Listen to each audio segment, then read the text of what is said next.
Ça s'appelle une passion. Partons maintenant à la découverte d'un collectionneur de flippers. Ce Messin en possède une cinquantaine chez lui. Reportage Grégory Boileau, Emmanuel André.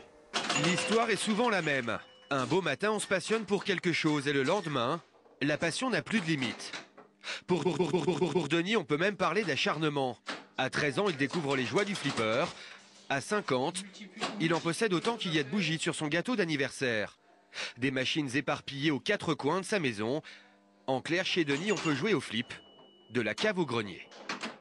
C'est un bon dérivatif au stress. Je crois que c'est vraiment, quand on a une journée un peu difficile, c'est très agréable de jouer sur un flipper. On reste toute sa vie un enfant.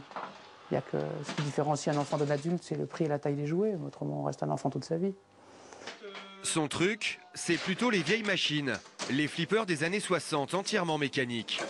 Dans sa collection, on trouve des petits bijoux comme celui-ci, avec un fronton animé et des petites voitures qui tournent. Rechercher la perle rare, il n'y a que ça de vrai pour un collectionneur. C'est la quête du Graal, mais c'est bien. Ça évite d'être blasé, et puis on a toujours effectivement le besoin d'aller chercher un truc qu'on n'a pas, et quitte à prendre le temps qu'il faut, quoi. Puisqu'il arrive parfois, surtout sur les ventes sur Internet, qu'on laisse partir des objets parce que le prix est déraisonnable, quoi. Donc on les laisse partir en se disant qu'on les trouvera la fois d'après. C'est ça qui est sympa.